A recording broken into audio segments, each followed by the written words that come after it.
চারদিকে শুধু যুদ্ধ আর যুদ্ধ। এই বিষাক্ত বাতাস যেন বাংলাদেশে এসেও পড়েছে।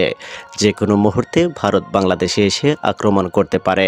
কারণ সাম্প্রতিক সময়ে ভারতের বড় মাথা ব্যথার কারণ হয়ে দাঁড়িয়েছে রাজনৈতিক পট পরিবর্তন। বাংলাদেশ আর কারো নিয়ন্ত্রণে নেই, আর এ কারণেই ভারত বাংলাদেশকে হুমকি দিয়ে যাচ্ছে প্রতিনিয়ত। যদিও এগুলো রাজনৈতিক বক্তব্য বলে উড়িয়ে দেওয়া যায়, কিন্তু আসলে যদি ভারত এরকমটা চিন্তা করে থাকে তাহলে কি পরিস্থিতি দাঁড়াবে?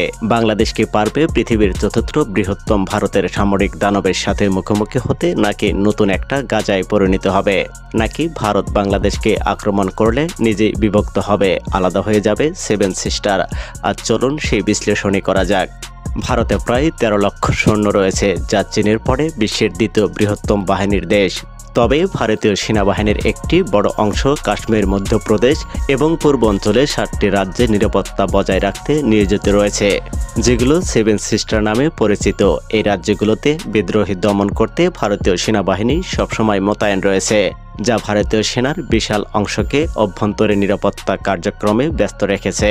এর ফলে ভারত যদি বাংলাদেশে এসে আক্রমণ করতে চায়, তবে এটাকে বাস্তবায়ন করা সহজ হবে না। শুধু এখানেই শেষ না, পাকিস্তান ভারতের প্রতিবেশী, প্রায় ৭ লক্ষ সৈন্যের রিভার্স নিয়ে প্রস্তুত রয়েছে। এর মানে পাকিস্তান সেনাবাহিনীর সাথে মোকাবেলা করার জন্য ভারতের অন্তত ৮ লক্ষ সৈন্য প্রয়োজন। তাছাড়া চীনের আগ্রাসন থেকে বাঁচতে হলে সেখানেও অন্তত ৩ লক্ষ সৈন্য চীনা সীমান্তে মোতায়েন করতে হবে। আর বাকি যে ২ লক্ষ সৈন্য ভারতে থাকবে, সেই ২ লক্ষ সৈন্য দিয়ে যদি ভারত বাংলাদেশে আক্রমণ চালাতে যায়, তাহলে সেটা হবে ভারত যেন নিজের পায়ে নিজেই কোড়াল মারছে। কারণ সামরিক বিশেষজ্ঞদের মতে একটি দেশ দখল করতে হলে অন্তত তার চেয়ে ৩ গুণ বেশি সৈন্য থাকতে হবে। তাহলে তো বুঝতেই পারছেন। তবে কিন্তু ভারত খুব শক্তিশালী একটা দেশ। ভারতীয় বিমান বাহিনী পৃথিবীর অন্যতম আধুনিক এবং শক্তিশালী বাহিনী হিসেবে পরিচিত।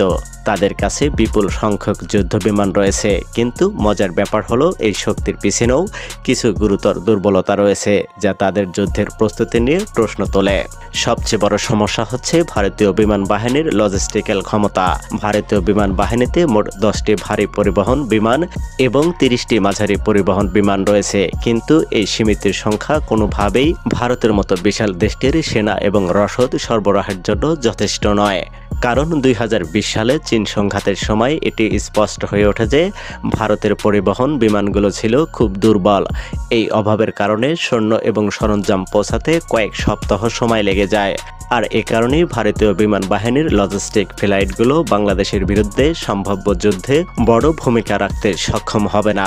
তবে ভারতের কাছে প্রায় ৫০০টি যুদ্ধ বিমান রয়েছে এবং এর মধ্যে রয়েছে কিছু অত্যন্ত শক্তিশালী যুদ্ধ বিমান। সুতরাং ভারতীয় বিমান বাহিনীর বিপুল সংখ্যক বিমান বাংলাদেশকে খুব দ্রুত ধ্বংস করতে সক্ষম হবে।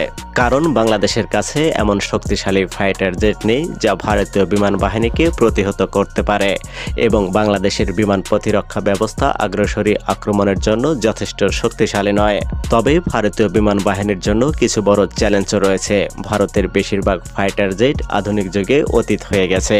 ভারতীয় বিমান বাহিনীতে মোট ২৭০টি US-30 MiG-21 এবং জাগুয়ার ফাইটার জেট রয়েছে, যেগুলোর অধিকাংশই পুরনো মডেল। যদিও এই বিমানগুলো কিছুটা কার্যকর, তবে আধুনিক যুদ্ধ বিমানের তুলনায় এগুলো অনেক পিছিয়ে। ভারতীয় বিমান বাহিনীর একমাত্র আধুনিক আক্রমণ বিমান হলো মিডাল এবং ডালাস রাফেলে, কিন্তু এই দুটি যুদ্ধ বিমানের সংখ্যা অত্যন্ত সীমিত। ভারতের কাছে মাত্র ৩৬টি রাফেলে রয়েছে এবং এগুলো প্রধানত চীন ও পাকিস্তানের বিরুদ্ধে ব্যবহৃত হওয়ার জন্য সবসময় নিয়োজিত থাকতে হবে।